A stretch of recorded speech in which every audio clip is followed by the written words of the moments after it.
Welcome back. Today we're joined by Colonel Douglas Macgregor, a decorated combat veteran and former advisor to the U.S. Secretary of Defense, to, well, hopefully make some sense of our current war. So, as always, it's good to see you, Colonel. Yeah, makes sense. That's a tall order. We'll do our best to describe, but making sense is difficult in Washington. Well, maybe we can first try to make sense of what's happening in Russia then, because it appears that their strategy is undergoing some change. There's some escalation happening. How are you assessing the Russian strategy at this time? Are they looking to knock out infrastructure, electric grids ahead of some major spring offensive? Or I guess this is like the calm before the storm. I know they're not telling you what they're going to do, but how do you make sense of what is happening at the moment?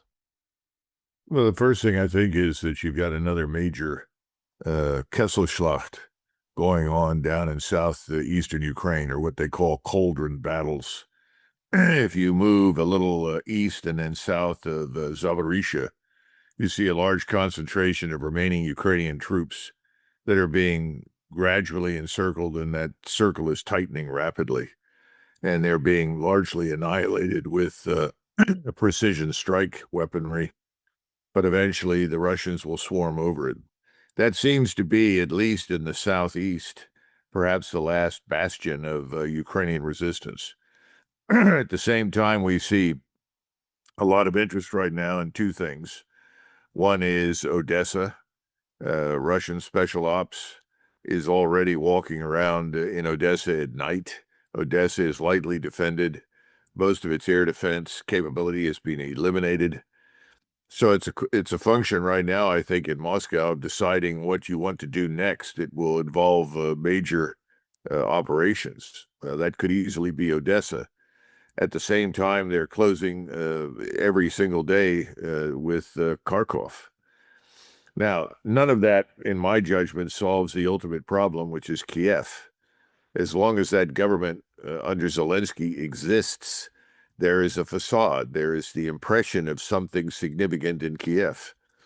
And that's really all the Europeans have at this point. The Europeans are preeminently interested in keeping that facade alive. And unfortunately, even though President Trump says that he's no longer really interested and is upset with Zelensky and so forth, we continue to ship cash and equipment over to the Ukrainians as well, which I think is a source of endless frustration for President Putin. So I don't know which direction the Russians want to move in, but they've also increased the force size. They brought on more reservists, and they're currently training soldiers that came in as part of the regular draft.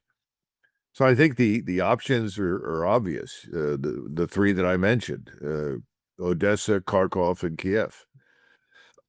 I think once again, President Putin is watching carefully what happens politically in Western Europe, and he's waiting, and to some extent, I think, for the West Europeans to remove governments. That should have happened a long time ago, but for some reason, Starmer, Metz, and Macron are still there.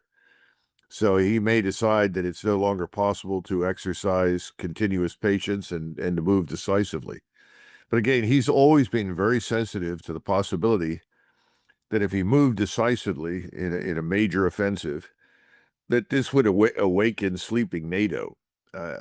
Maybe he still thinks NATO amounts to something. I certainly do not. I think NATO is effectively irrelevant at this stage. And I don't think the United States wants to go to war with Russia over Ukraine.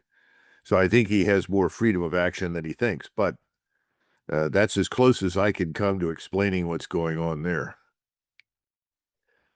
Well, of course, in Europe, where all our politicians and media speak of Russia's desire to restore the Soviet Union and marched on Poland, this and that, but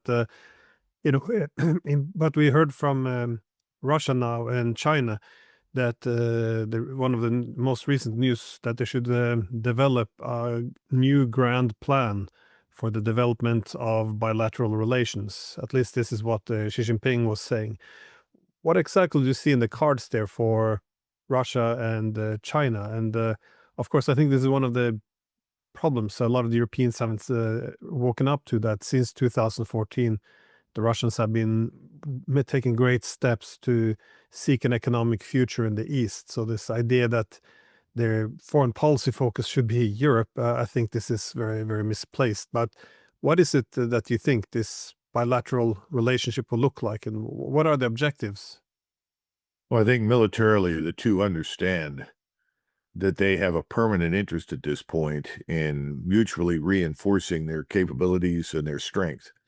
If you were to draw a line all the way around Russia and all the way around China, you're effectively identifying the largest fortress in the world. These are the two great continental powers that are prepared to pool their military and economic resources, both to increase their prosperity, enhance their economic productivity, but also to protect themselves against us. Because with each passing day, whether or not Donald Trump understands it, we appear to be more and more belligerent. Each week, we're threatening some new country somewhere with some sort of drastic action. So the only conclusion you can reach in Beijing and Moscow is that we need to reinforce our ties. We need to very seriously band together against the possibility that this unstable country called the United States could present a real existential threat to them. And again, I think this is a source of unending bewilderment for President Putin, because when President Trump says, well, I know President Putin, we have a good relationship, I think President Putin interprets that to mean something serious, but it's meaningless. Personal relations mean nothing in the international arena. Interests, strategic interests, are everything. And the strategic interests we seem to represent are hardly what most Americans would sign up for, but they reflect certain, what I would say, domestic constituencies' interests.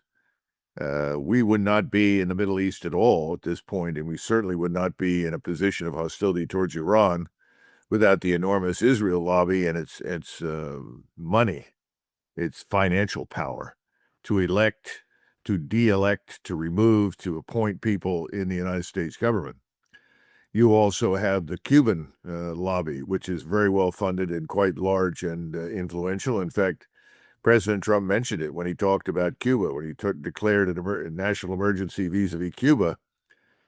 People said, well, effectively, why are you doing this? And he said, well, we have lots of people from Cuba inside the United States. Remember, this whole administration has been a pay-for-play operation. You donate enough money to the Trump family interests as well as to the interests of others associated with Trump, and then we'll seriously entertain your request. If you can't do that, we're probably not going to pay much attention to you. Those are the things that are driving us external to the United States, sadly. I think it's outrageous. And this also applies to Russia, because many of these same groups have a long history of hatred towards Russia. And that hatred has translated into policies that are fundamentally hostile to Russia.